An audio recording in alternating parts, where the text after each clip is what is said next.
त्रिवेणी संघ का यही संदेश कि समता मूलक बने अपना देश। बहुत बहुत धन्यवाद सर। चाहते हैं तो मैं समझता हूं कि 2023 का जातिगत आर्थिक जनगणना उसके लिए काफी मुफीद है और पूरे बिहार में उसको ठीक से उसका अध्ययन करना चाहिए और उसके ऊपर विचार करना चाहिए, लोगों के बीच में बातचीत करनी चाहिए।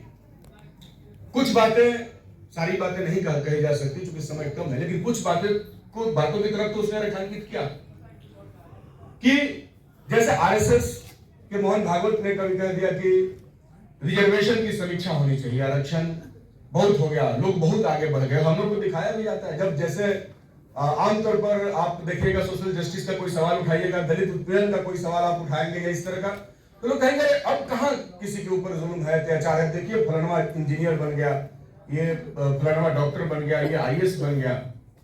तो इस तरीके से उसको महिमा मंडित की जाती है।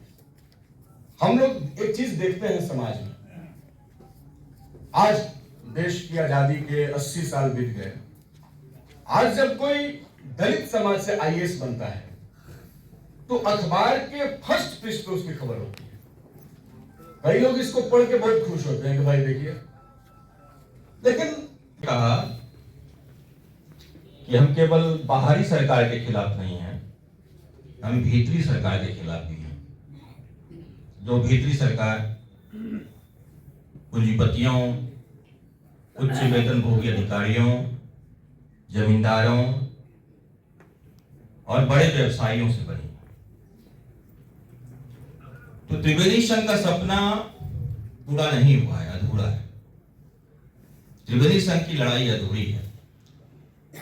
और आज के दौर में बहुत लोकप्रिय ढंग से अगर हम कहते हैं कि हमें भगत सिंह के सपनों का, डॉक्टर अम्बेडकर के सपनों का हिंदुस्तान बनाना है, नया भारत बनाना है, तो दरअसल त्रिवेणी संघ के योद्धाओं ने भी इसी तरह का सपना देखा था। और इसलिए यहां से हम कहना चाहते हैं, जो लोग कह रहे हैं कि त्रिवेणी संघ का कोर्स पूरा हो गया सम्राट चौधरी के मुख्यमंत्री बनने के साथ ही, वो लोग दरअसल विकृत इतिहास बोध के साथ खड़ा है। वो लोग हमारी महान विरासत का विकृतीकरण कर रहे हैं और वैसे लोगों की जितनी निंदा की जाए उत्तम है। साथियों, हम सब विकृत इतिहास बोध ने क्या प्रचारित किया है, क्या स्थापित किया है? त्रिवेणी संघ 3 जातियों के गठजोड़ का बढ़िया, और ये विकृत इतिहास बोध बहुजनों के भीतर भी बहुत गहराई में। उसी विकृत इतिहास बोध के आधार पर कहा जा रहा है कि सम्राट चौधरी के साथ मुख्यमंत्री बनने के साथ ही त्रिवेणी संघ का कोर्स पूरा हो गया। और उसी विकृत इतिहास बोध के साथ बहुजनों के हिस्से से भी एक आवाज उभर रही है, जो त्रिवेणी संघ एकता का संदेश देता है, उस एकता के खिलाफ आवाज खड़े। जो लोग आज के दौर में बहुजनों की एकता के खिलाफ हैं, उसकी बढ़ी एकजुटता के खिलाफ हैं, वो लोग किसके साथ हैं ये बात साफ है। लोग किस तरह के इतिहास बोध के साथ हैं ये बात साफ है। हमारा स्पष्ट मानना है कि विकृत इतिहास बोध के साथ, अपने विरासत के विकृतीकरण के साथ हम आज की चुनौतियों का मुकाबला नहीं कर सकते। हमारा विकृत इतिहास बोध, हमारी विरासत का विकृतीकरण अंततः उन्हीं ताकतों के पक्ष में जाता है जिन ताकतों को सामाजिक, आर्थिक और राजनीतिक जीवन से, धार्मिक जीवन से बेदखल करने का सपना त्रिवेणी संघ के योद्धाओं ने देखा था। जो सपना इस देश में अम्बेडकर का है, जो सपना इस देश में जिस वक्त हम अपनी विरासत को याद करने की कोशिश कर रहे हैं, जिस वक्त हम तकरीबन 1 सदी पीछे जाने के लिए, ताकि वहां से विचार, दिशा, हिम्मत सब कुछ जुटा सके, इसकी कोशिश कर रहे हैं, जिस वक्त उस इतिहास को हम फिर से याद करने की कोशिश कर रहे हैं जो आज के नौजवानों से बहुत दूर जा चुका है। शायद इसमें सबसे महत्वपूर्ण बात यह है कि जिस वक्त हम ये कोशिश कर रहे हैं, वो वक्त उसी विरासत को तबाह, बर्बाद और मिटा देने का हमारे सामने खड़ा है। और यही सबसे बड़ी चुनौती है। उस पेड़ को सूखने से कोई कैसे बचाएगा जैसे उसकी जड़ों से ही काट दिया जाए। टहनियां कटती तो बाकी टहनियां उस पेड़ को जिंदा रखती, फूल पत्ते फल तोड़े जाते, फिर आ जाते, मौसम बदलता। मगर जड़ें ही अगर काट दी जाएं और बाहर ये दिखाया जाए कि हमने पेड़ पर तो कोई हमला ही नहीं किया, वो पेड़ अपने आप सूख जाएगा।